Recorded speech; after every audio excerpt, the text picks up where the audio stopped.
سنی ہوئی ہے نا آپ نے؟ سجدہ صاحب پہ میرا مسئلہ 92 دیکھیں. اچھا اس کہانی میں رنگ کیسے بھرے ہیں انہوں نے؟ اے لطیفہ عرض کیا ہے یہ آپ نے لکھا تھا, ہم تو عرض کر کے نہ اس کی انجینئرنگ کرنے لگے ہیں. انہوں نے فقہ حنفی میں یہ مسئلہ لکھا ہوا ہے کہ اگر کوئی اللہم صلی علی پڑھ لینا عبدو رسولو کے بعد تو اس میں سجدہ صاحب واجب نہیں ہے. اگر اس نے پڑھ دیا اللہم صلی علی محمد تو اب 3 لفظ ہو گئے, تو اب سجدہ صاحب کرے گا کیونکہ اس وقت تو نہیں پڑھنا تھا اور پڑھ دیا. حالانکہ میں نے سنن نسائی سے ثابت کیا کہ نبی علیہ السلام درمیان والے تشہد میں بھی پوری پڑھ لیا کرتے تھے. اچھا وہ کہتے ہیں جی ایک دفعہ امام حنیفہ رحمۃ اللہ علیہ کو نبی علیہ السلام کی زیارت ہوئی خواب میں. آپ نے فرمایا کہ ابو حنیفہ تو نے دروشی پڑھنے والے کے اوپر سجدہ صاحب لگا دیا ہے. سجدہ صاحب تو پلنٹی ہوتی ہے نا کہ غلطی ہوئی. وہ کہتا ہے نہیں امام حنیفہ دیکھیں کتنے حاضر جواب تھے. امام حنیفہ پہ جھوٹی باندھا ہوا ہے, یقیناً انہوں نے خواب نہیں دیکھا. تو اب اگر میں مذاق اڑاؤں تو امام حنیفہ کا نہیں اڑا رہا ہوں گا, آپ کے واقعے کا اڑا رہا ہوں گا. وہ کہتے ہیں جی کہ امام حنیفہ نے کہا کہ یا رسول اللہ میں نے تو درود شریف اس پہ سجدہ صاحب واجب کیا ہے جو بھول کر غافل ہو کر درود پڑھے. ہائے ہائے ہائے سر انجینئرنگ ہو چکی ہے جی کرنا رک جاؤ. تو وہ چونکہ اس نے غافل ہو کے پڑھا ہے تو غافل ہونے کی سزا یہ ہے کہ سجدہ صاحب کرے.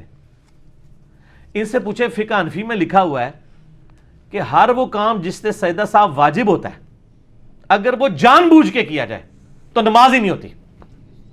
اس کا مطلب ہے کہ کوئی غافل ہو کے دروشی پڑھ لے وہ تو سجدہ صاحب کرے گا, اور جو جان بوجھ کے پڑھے اس کی نماز ہی نہیں ہوگی. نماز ہی تو نبی علیہ السلام نے آگے سے نہیں پوچھا کہ ابو حنیفہ اگر کوئی محبت سے دروشی پڑھ لے تو اس پہ بھی سجدہ صاحب ہے, تو پھر امام حنیفہ فرماتے ہیں اس دی تو نماز ہی نہیں ہوتی. پھر پتہ لگتا ہے خواب انجینئرنگ ہو گئی ہے. ہوں آدھا نا بیان کریو, سمجھ آ گئی میری بات کی. فقہ حنفی کا یہ پیٹ مسئلہ ہے کہ ہر وہ کام جس سے سجدہ صاحب واجب ہو جائے وہ تو ہوتا ہے بھولنے کے اوپر.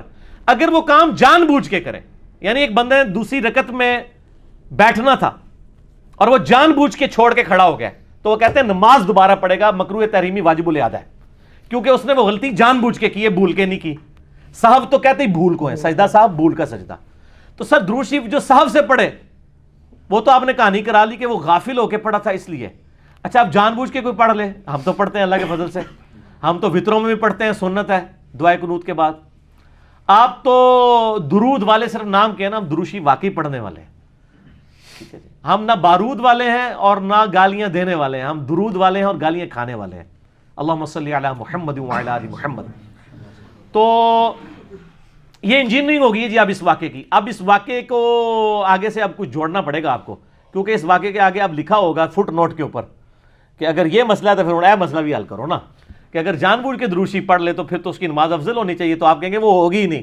سر یہ جب آپ کہانی کرائیں گے نا تو آپ کو پتہ چل جائے گا آپ نے بزرگوں کے اوپر جھوٹے خواب باندھے ہوئے. پھر غصہ میرے پہ نہ کھایا کریں سر.